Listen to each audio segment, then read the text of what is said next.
And I learned that from Twilio, one of our clients, because like one of the campaigns we did, like an infographic campaign, it didn't do well at all. And we had to pivot. But they were like, well, we can use this for other stuff. And I was like, well, what do you mean? And then they're like, well, we can have our sales guys use it, or like we can publish it on social media or share it on our blog or something. And I was like, dang, they make a lot of use out of this. So it's not so isolated. Like they're not like, I guess they're milking the investment a lot. Totally. Yeah, I think they're getting like sales enablement out of it. I mean, they're literally getting they're milking the content to get as everyone should be. Yeah. And I think that lowers not the risk. I don't know if risk is the right word, but when you're able to use it in different avenues, I think it just gets more value out of the project.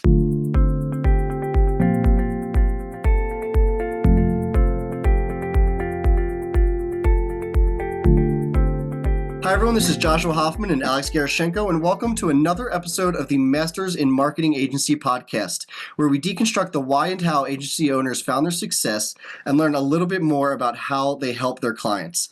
Today, I have Nick Rubright, the founder and CEO of Ranko Media, a PR and SEO hybrid agency that provides full-stack SEO and digital PR services. Welcome, Nick. Thanks. Good to be here. Thanks for joining us, man. I'm excited for this episode. And we love that. It has to be said on the recording now. So let's jump right into it and start with something fun. The last time we spoke, you mentioned starting your day in a unique way. And I think you know what I'm talking about. So can you share a little bit more about that and why you do it? Yeah, I start every day with a cup of coffee and a few games of Halo or Call of Duty. And it's, one, it's fun and I've just done it my whole life mostly. But it's also like, when I go to bed the night before, I tend to get anxious about work. So it helps me get excited about starting the next day rather than, thinking through like all the stuff I have to do. And, it helps me sleep, to be honest, because I have like a better day. I have something, to look forward to the next day rather than maybe what might be like my job is fun sometimes, but sometimes there's stressful elements. So this just makes it fun all the time every morning, No, I love that. Obviously, that's a great way to start. And also, I think you said that it kind of puts you into a different mindset when you start because you're going over there and competing against folks. Yeah, I play all the competitive rounds, and then I'm doing competitive work in marketing, right? So it gets me in that mindset of like, okay, I want to win, and headshots. Yeah, headshots all day.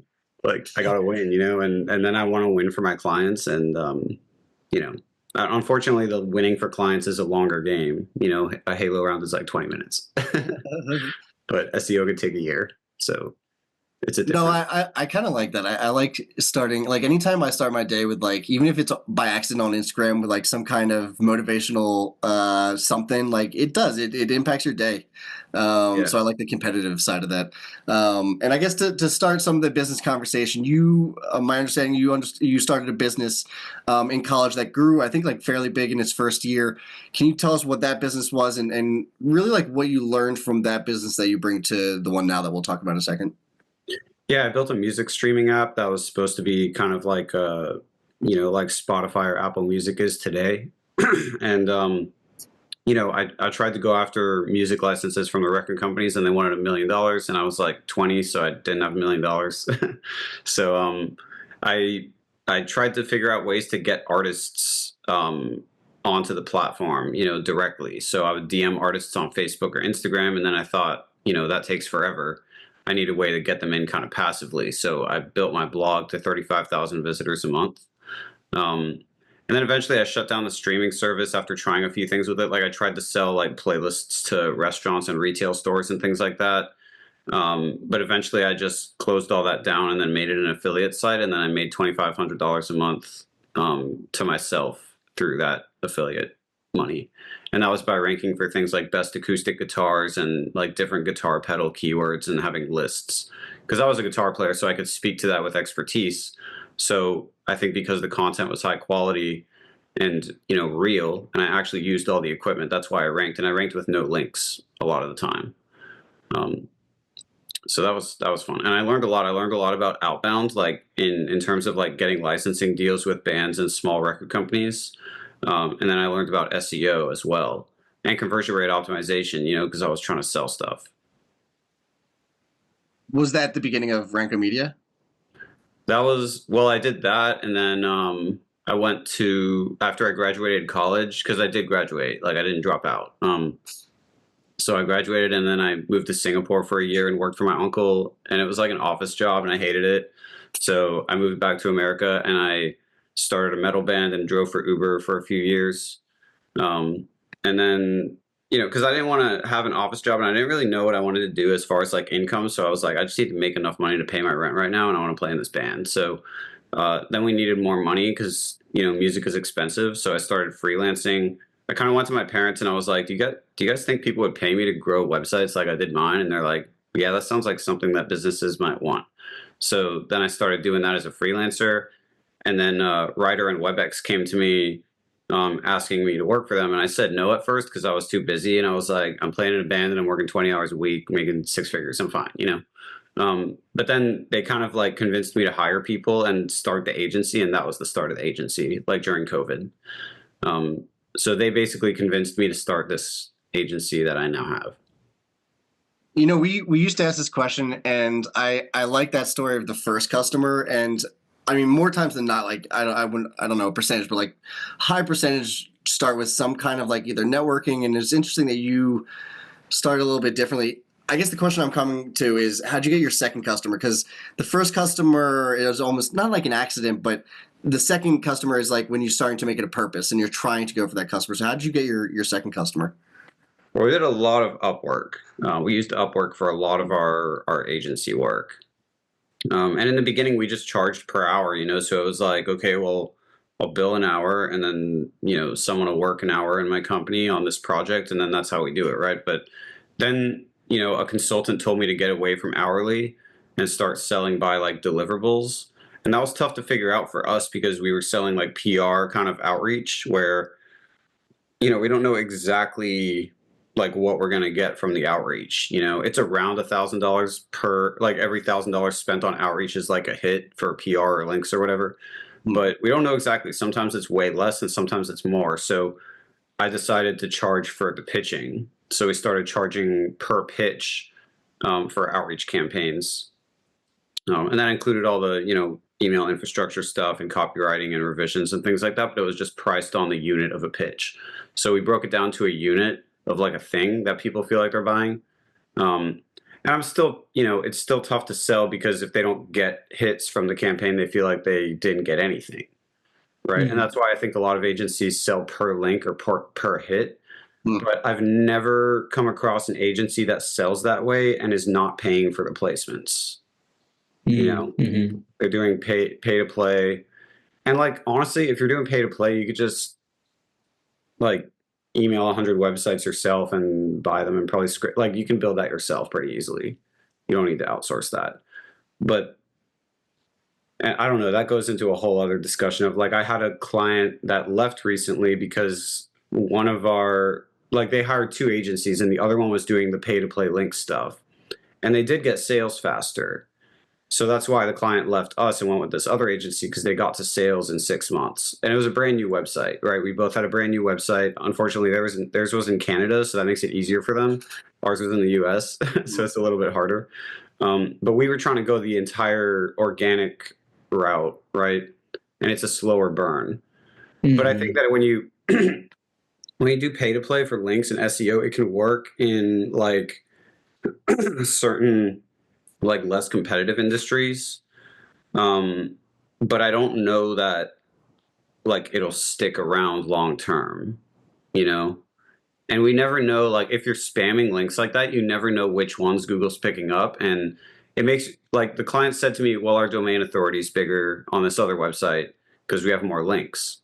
And it's like these tools like Ahrefs and SEMrush, they measure domain authority based on links, but they don't know anything about Google's methods of detecting paid links, right? So it's almost like when you pay for links, you make it harder on future SEOs to work with you because they don't know your true authority.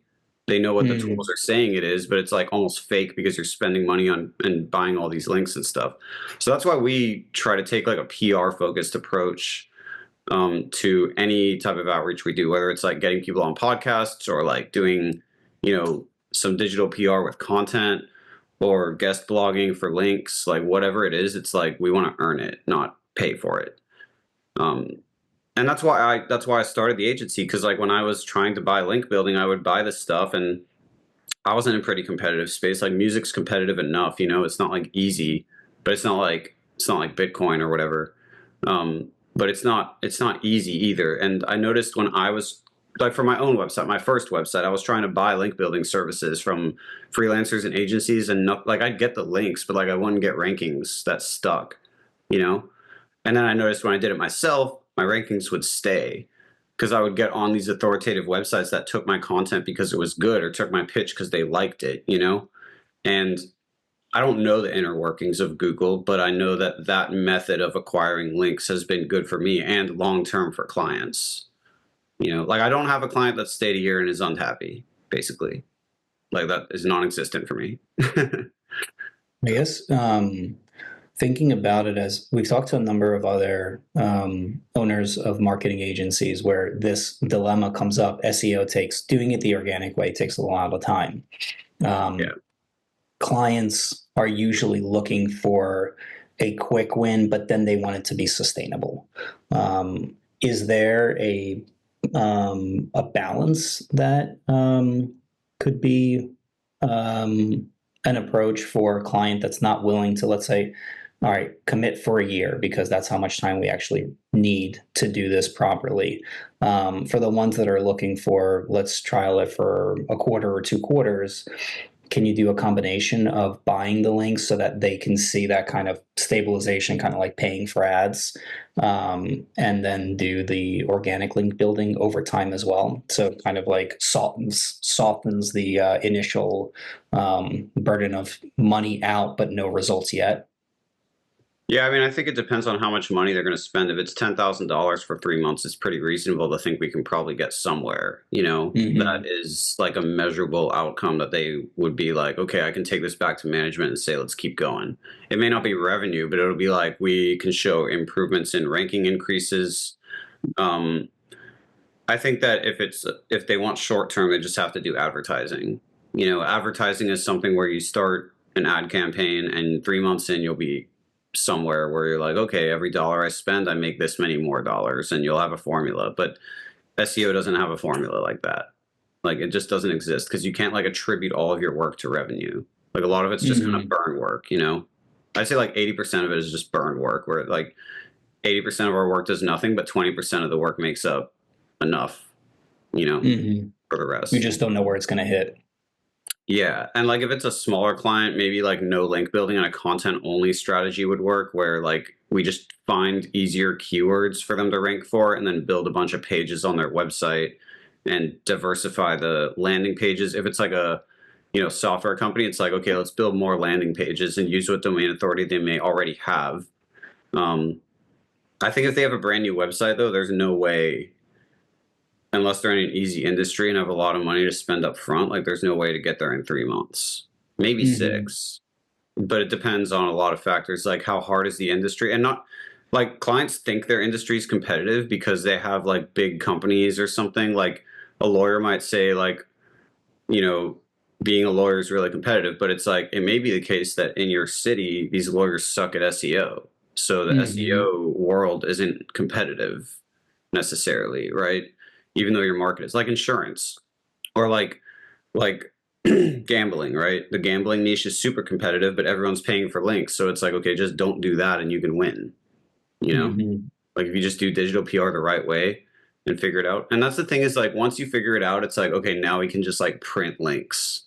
But the process of like that first 3 months is kind of a trial. And I think that the first 3 months of anything is a trial. Like even when when I hire a new employee, it's like, the first 90 days is kind of like, all right, we're kind of fucking around and like trying to figure out how this fits into this. And this is burn money, you know? And then we get to a place in 3 months where we're like, okay, now we have a lot of stuff that we can forecast off. But I would imagine other marketing agencies struggle with the story of like that first 3 months being tough, where it's like an experiment. And if clients come in and know that it's an experiment, that's the best client. Like when we had Twilio, they knew that it was an experiment. And it's like the client saying that is like super helpful. because then you're kind of like, oh, cool. Okay. They know that I'm just kind of experimenting and I don't know a lot of things. And you almost have like freedom to mess up, you know? And I think the reason my own projects do so much better than client projects is because I feel like I have that freedom to mess up. And any of the projects I've grown to like 1 million visitors a month, I had the freedom to mess up. And it wasn't like the clients attributed the mistakes to me. They attributed the mistakes to like the campaign. And they're like kind of asking me like, okay, well, this didn't work. So what's next? And those clients are the ones that are successful like 100% of the time, pretty much. Because you're able to take risks. And like you said, like it's the 20% where it works. So you need to be able to take a lot of risks to see where's it going to work in this industry. Now, with that, is it once you've been successful in one industry, do you feel like there's a higher probability that you'll be successful with the next client in the same industry? Or is it okay? Yeah, I think so, because you know what journalists and bloggers want in that, but it's always like you still have to factor in the client, right? Because like when you have a client that has a lot of expertise, then journalists and bloggers want to hear from them for their audience. But when you have a client that just kind of started the business and doesn't have a name for themselves and they're not really Googleable, then you have a lot more work to do, you know?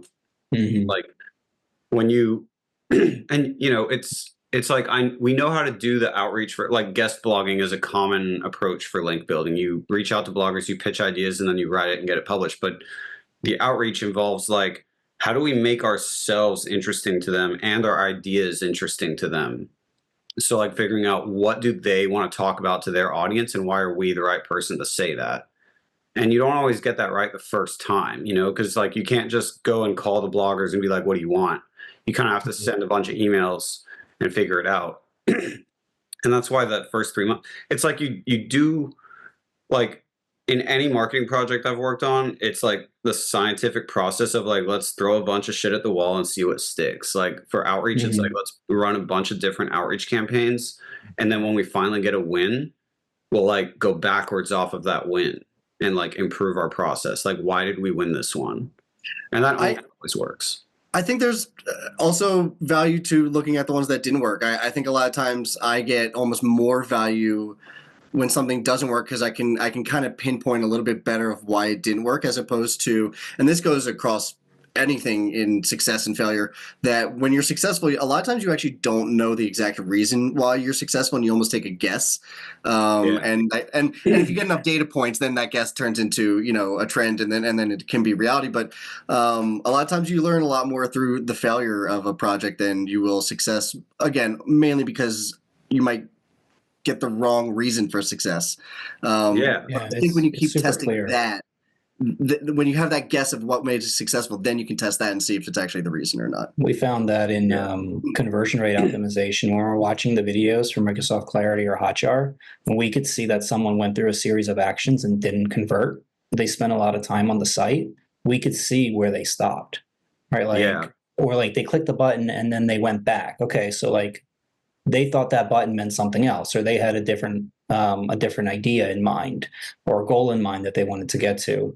So that failure is so much more beneficial because you can say, okay, it seems like they were going in this direction where they started to fill out a quote and then they went to this page. Why did they go to that page when they already started filling out a quote? It means we're missing information. Yeah, that's true for us too. Like, I think it's harder for us to see the data because we kind of just get no responses if we fail. But we sent one last email we sent, like with PR, we send the pitch and then one follow-up and then like a second follow-up that's like, why didn't you like this? Kind of asking for feedback. And a lot of times we actually get good feedback from that and we're able to build our next story. Like for our most successful client, we had an infographic story and we pitched it out and this journalist was like, I hate this. And then I'm like, well, why? And then they're like, well, we want something more. And they just broke down exactly what they look for when they're getting a pitch. And I'm like, this is insane. This is so helpful. Like, even though this campaign failed, I was able to build the next one almost entirely off that. And then I went like, I just kind of pitched him the content idea that I was thinking and came up with it before I built it with the client. So I was like, okay, so unique data. Basically, he was like, we want some unique data that's tied to the founder's subject matter expertise or your brand's expertise, right? We want something that other people can't offer. And then I said, oh, well, what about, and I think the idea ended up being like an infographic about how to write a sales email based on the founder's experience. So it wasn't like referencing third-party sources. It was like, let's just interview the founder, build this infographic and do it. And then he was like, okay, I would take a look at that, And then we built it and sent it out. And then it ended up being like more successful in outreach than our other infographic. Like our other one did get some hits, but it was like we were able to improve over time with the feedback we got from all the no's, What you do is I'm sorry, go ahead. Oh yeah, I was just saying like if it takes like longer to get there than it does with advertising. Cause like I email the guy, he emails back like next week, he goes on vacation, like it takes, a month to get to that point. When I'm talking through it, it's like, it sounds like I'm just like texting the guy in like 10 minutes or something, but it's really over the course of like a month and a half talking to one guy. But we have to, do the upfront research. We have to build the campaign, like the email templates and stuff. Kind of like with advertising, you figure out like, what's the target audience? What do we say? What's the visual or video or whatever? But like that can all be done in like a day. You can't do it in a day with this. It takes like another human involved. Yeah. And also it takes time to like, you have a lot of brainstorming sessions with the team and like to get everyone available at the same time is tough. So if we get a new client, we like, we go through the research process, like 2 or 3 of us, and then we get on a call, we share our, what we think. And then we, after that, we'll have someone build the campaign, which is like writing the email copy, choosing the audience and stuff and how to find them. Because we also have to figure out like feedback I get from clients a lot is like, you're just sending a bunch of emails, but it's like, well, we have to figure out what to say and who to send the emails to. And are there enough of those people out there, for this to work? Like, is it going to keep working? And then if it stops working, how do we pivot? Like, what if we run out of contacts? Do we pitch the same guys again with something else, which is an option? I say if like, if you haven't emailed someone in 3 months, you can try again, Yeah. Do you find that when you have, you find a success, and you create a relationship that you can keep going, you can keep going back to the well with additional, high value content? Are they more willing to accept it? Or is it kind of like you get one article through and then the kind of gates close again? You kind of need to bang on the door again. I think, if you have the relationship, it is easier to get a response, but you're not necessarily going to win your pitch all the time. But I have done that, with my old website. When I put up a new page and I needed links to that page, I'm like, let me just email everyone that I've already written for and get links again. And there's diminishing returns on links from the same domain, but it kind of works out where it's like, okay, it's valuable enough that it'll push this page up. It's not zero. It's diminished, Yeah, I think what you do is just a lot more unique than a lot of the guests that we've had. So I think the best way to a lot more nuanced. Yeah, and I think the best way to conceptualize this, or like, I guess see it is can we run through like a live example and just kind of see how you look at a site and what you'll do in the initial process? And I think that'll just be the best way to kind of learn what you do. Yeah, sure. I can I'll share my screen and show this. Alex, did you have any questions before you? No, perfect. Let's do it. Yeah, so this is a site that I have a site. So I'm showing this one because we have a really good case study example in sales that I can show you that will compare to this. But this guy basically doesn't have anything right about his SEO right now. Like the brand is in the title tag, and sales development robot is not a keyword people search. So it's not based on searchable keywords from an SEO standpoint.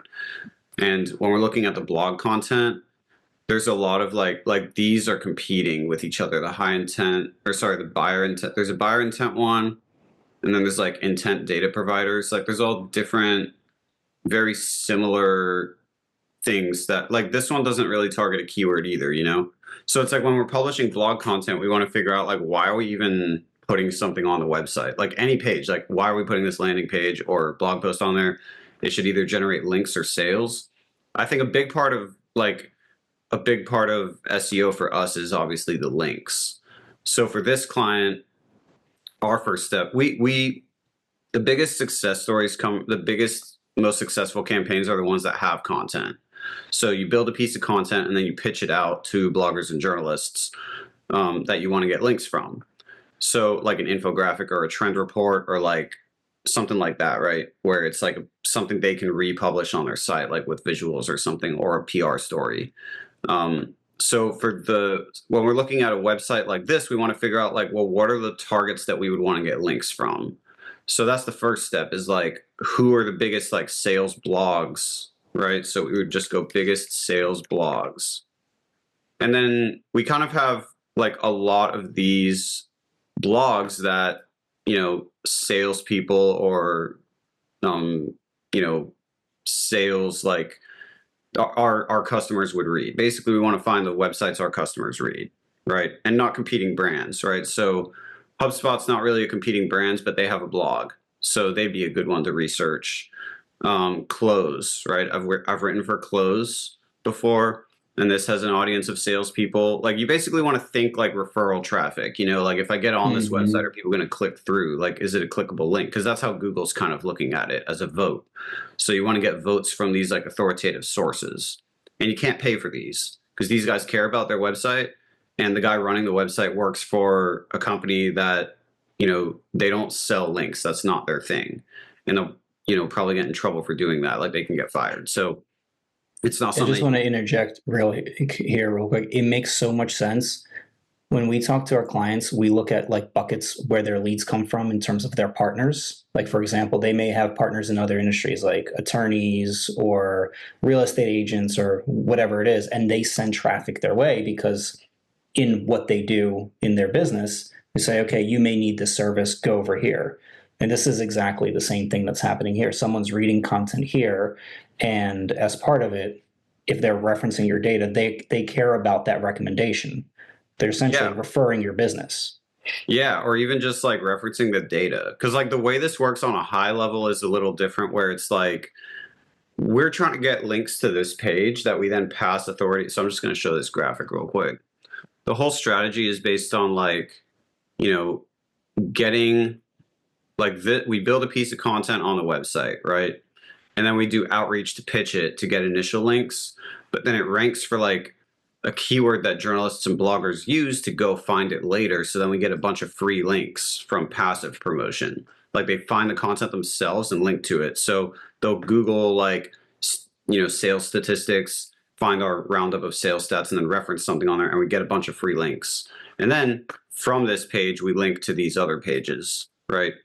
So when it comes to this process, we really want to I pick 10, really good targets that I read a few of their articles and I look at stuff they link to. So if I'm going to go to HubSpot, let's see, HubSpot blog, and then I would go just read, some of the stuff on their website here. And then I'd look at what they link to. So I can go here and figure out is there a statistic? So I can put %. So smart framework goals. So maybe they link to, that's an internal one. I want to find something that they link out. So if I do, actually I can look at their SEO guide just because I know that that links to a bunch of stuff. So we can do %. I always just look for % because it's an easy way to find the links. So that's an internal one. But even internal, okay, what are they linking to internally, right? Because I can research this a little bit, but let me see if I can find one that is, okay, this one's external, right? It's on Statista. So it's okay, let's take this page, and then we can figure out how might they have found it, or why did they link to it in the first place? So we want to figure out they usually link to something because it proves a point that they're already talking about. Mm-hmm. So we want to figure out what are these journalists talking about that they care about, that they want to reference data to prove, right? So we want to support their narrative. So what's their narrative? That's the question we have to answer. But if we kind of figured that this is a data point that we want to go with based on all our research, we could put this page, into Ahrefs and see what kind of keywords it ranks for, and steal some of them based on the type of data point. So 81% of worldwide search engine market share. So maybe we do search engine market share, search engine market. That might be a good one, right, to go after. But this is really hard. So maybe we want to find a variant that's easier to rank for depending on the website. Or maybe we just want to go for it. Maybe it's a patient client that's all right, yeah, I have a year. you know, if it's a new website. But like they're all Googling most popular search engine and things like that. So it seems like if this was the case that like most of the journalists were linking to stuff like this would be a good topic. For our client, we came up, it was a similar client in sales. We worked with this this website, IRC Sales Solutions, and we built this piece, which ranks in Google for sales follow-up statistics. So on this page, we built this infographic that, you know, from our prior research, we know it supports the narrative because they were all talking about following up. So we wanted to build a graphic that supports the narrative that we can pitch out to them. And this is all based on our initial research, right? So we got the supporting the narrative, some stats that back up the narrative that journalists are talking about. So like if we were pitching like left-leaning websites in a political story, we might do something anti-Trump and then do stats that are anti-Trump, right? And then we have something down here of like a call to action of like what to do, and then we pitch this out. So we do the initial pitching and we get some links on, oops. I'll show you some that we got from pitching. So we got like, oh man, I don't think I can find one that we got from pitching here. It's going to be a bit, but we got some links from pitching that maybe it's,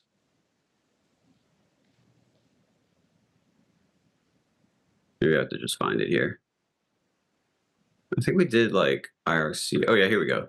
So we got this is where we pitched the infographic and they published this story. So they put the infographic here and they link to our stat page here. So that's how we get the initial authority.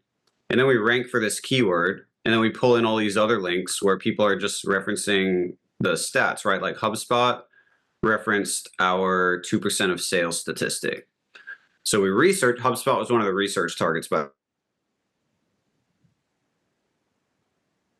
the way. Placements initially, and then afterwards you get a ton of links to this page. But we don't care about getting traffic to this page. This is just some stat page, right? We don't care about like links necessarily. We care about making money. So the way we make this make money is we go, you know, from this page that has all the links, we link to our other resources on the website. So that could be landing pages or content pieces you want to rank because you know they're going to make money. Like if it's like if you're Plena, if you want to rank for like best buyer intent data, top intent data providers, you would, you know, build this stat roundup and link from that to this, you know, intent data providers list and pass the authority there, and that one would rise as a result. You want to do this a lot. It's not like you do one and this one page gets a lot of links and then you're good. That can work in some cases with like content heavy websites, right? But if you have a page that you're really trying to drive authority to, you need to do it a lot. So it's not enough to be like, okay, let's build like one supporting asset of intent data statistics and then link here. You got to do a lot of pieces for it to work, especially because some pieces won't do anything and some will do a lot, right? But when, you know, you get this, you get your internal links, we can see that the impact of the domain, right? So this page gets like no traffic, right? It's still getting links because of like long tail keywords and everything, and it ranks for sales follow-up stats. But if we look at the domain after our internal linking, you can see the traffic goes up across the domain as a result of this page getting like all the links and linking internally to other pages. So the domain has 530 links, but this page has 400 of them, right? And a lot of the other links are like directories and things like that, or he did an interview. But this page alone inflated their domain rating to 50. And then they got other links and got to 64, right? But that's pretty much how it works. So like if we were looking at this website, I would say, I mean, definitely they need some basic SEO, right? Like it shouldn't just be blogs and resources. We want every page to have a purpose and target a keyword that people are searching. So the content would be, you know, sales. I always focus on just sales and link type content. If I'm publishing a blog post, it's got to make money or get links. Obviously, if I'm publishing a landing page, it's going to get money. But then you can, you know, a common strategy I take for pretty much any client is like a lot of landing pages and product pages. So that's for like software companies or e-commerce companies or, you know, agencies, whoever. And then the blog is focused on like sharing data and what we've learned and like experiences that people would want to link to. And then you pitch that content out for links. And then your blog is getting a shit ton of links, and then you pass it to your landing pages, right? I love that thought process. I haven't heard any other SEO agency talk about it that way. I think there's only 2 others that do it, and one of them is Siege Media, but they only work, I think, in like tech and e-commerce. But they have a very similar.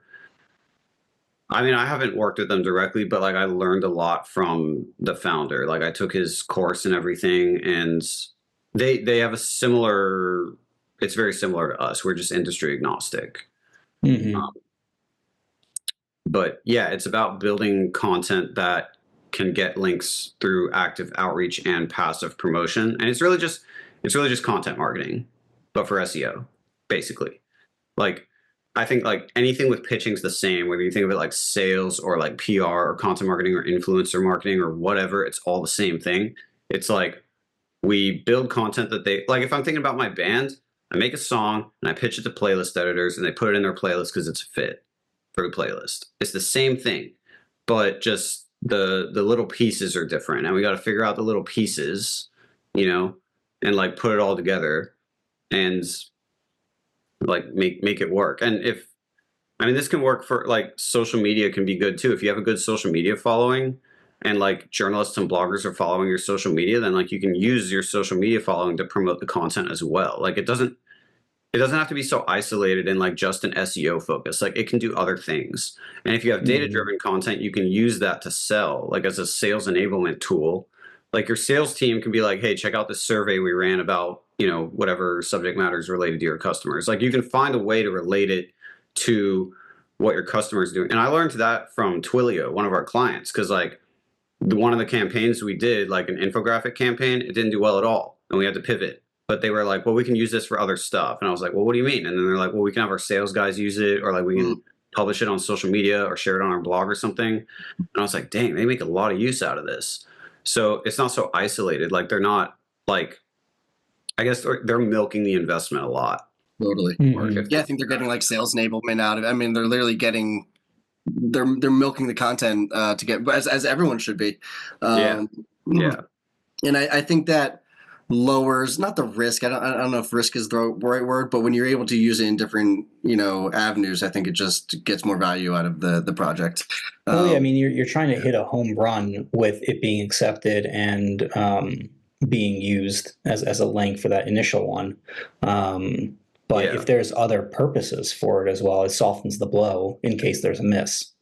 Yeah, and I can tell you, like, it's most cases that it's like, if you want to hit a home run and get to 1 million visitors, you're going to see 0 for like 11 months. Like, check this out. This is a website I grew to 1 million visitors a month. This is their Google Analytics screenshot. And you can see it's like 0 for a very long time, other than like blog content and posts and stuff. But then you get to the real, like, oh man, like we want. I was going to say that last eighth, you can really start to see the line. Obviously, at the very end, you can see the line jump up, but you can start to see that steady growth into that big growth. Yeah, and it's from like, yeah, it's about a year, right? It's like December 2020. Well, it's not even December. It goes back farther to like, I don't know how far it goes, but it's you know, this is like a 12-month screenshot basically. Sure. So it's definitely like, I mean, we started with them at 0. So this is exactly what but they spent like 15 grand a month with us, and they had a content team of their own.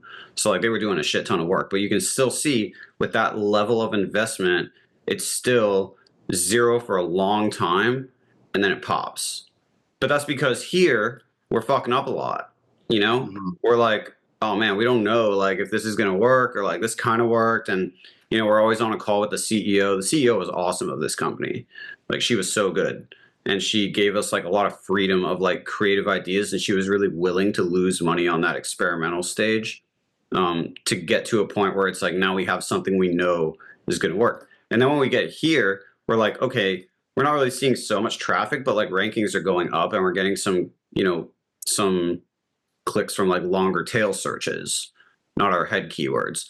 But then here is where we ranked for like grammar checker in Google, and then it popped, you know? And that's it just takes a lot of, I think like from the client's perspective, they're seeing it as like, I'm putting all this money in and nothing's happening. But it's more like you're putting all this money in and we're doing a shit ton of work and it's not reaching outcomes yet. But like we have to do that work. you know, to get to those big outcomes. And I think something I struggle with as an agency owner and entrepreneur is like, I want these results for my clients, but the clients want, you know, enough back in 3 months. Yeah. You know, and it's like, well, if we focus on enough back in 3 months, we're never going to get here because we're investing all this effort in this like short-term thinking of like, I just want to get my money back in 3. Like if I was thinking that way with my band, I would be like, let's get enough people to our show and sell enough t-shirts. And so, but then it's so slow and it takes forever to get anywhere. And I'm 32. I don't have time for that shit. You know what I mean? I'm so glad that I literally had a question like prepped just like, you know, how did you tie all the stuff you did with the band to this? So I'm glad you checked that off. And Alex, I don't know if you have any questions. I might just do the outro. Yeah, no, just one more thing. I'm wondering if in the industries where you already have had success and you may have those relationships where it's somewhat of a repeatable formula, at least you've done a lot of experimenting. Maybe you can tell the client, like, we've done a lot of experimenting in this industry, so the results here are going to be quicker than usual, and usually it takes about a year of experimentation to get something. But for the industries that are new, I mean, given that not many people are doing this, it's you and maybe one other company, maybe that's enough to say, like, look, like, this is an organic link building strategy that works. I can show you examples of success. It takes about a year because there's going to be a lot of experimentation, and you have to be ready for the ride because, like, no one else has done this in your industry this way. Yeah. And so, like, if you want to do this, you don't, like, I'm the person to do it for you. The other company that does it, they don't even focus on your industry. Yeah. I definitely think there's factors like, I mean, there are definitely easy and hard industries. I think the hard part is being timely with things too, is like we had one client that we ran a whole campaign and then we launched it and then the hurricane hit and all the journalists are like, dude, I don't care about this. There's a hurricane going. And we're like, oh my God, there's no way we could have avoided that. You know, like we didn't see it happen like live, I guess. We're not the weatherman. Yeah. I really appreciate you sharing that. I think like going through the example, I think it's just, especially for what you're doing, I think it's just the best way to like dive in and see what you're doing and just kind of learn how you're getting there. So really appreciate that. But as we come up to the end of the episode, I just want to give you an opportunity to mention how people can find you and anything else you'd like to end with. Yeah, go to rankomedia.com and book a call and then we can have a chat. Or LinkedIn. You can find me on LinkedIn too. You can also look up my band Run the Riot on Spotify. Hell yes, I'm glad you got that in there. Thank you so much for coming on the show. And for those of you who've learned something new from this episode, please consider giving us a like or a follow so we can continue getting the highest quality of guests. And as always, thank you for listening, Nick. I love this. Thank you for doing this with us. Yeah, no problem. This was a lot of fun. Thanks. Thanks for listening to the Masters in Marketing Agency podcast. I hope you got a ton of value out of this episode. And before we go, I just want to thank our sponsors, DevNoodle. DevNoodle provides marketing agencies with the ability to offer their clients unlimited website design, build, and management services with fixed monthly plans. If website design, development, and maintenance is holding your agency back from growing, please reach out to us at devnoodle.com, where we make websites easy for you and easy for your clients. devnoodle.com.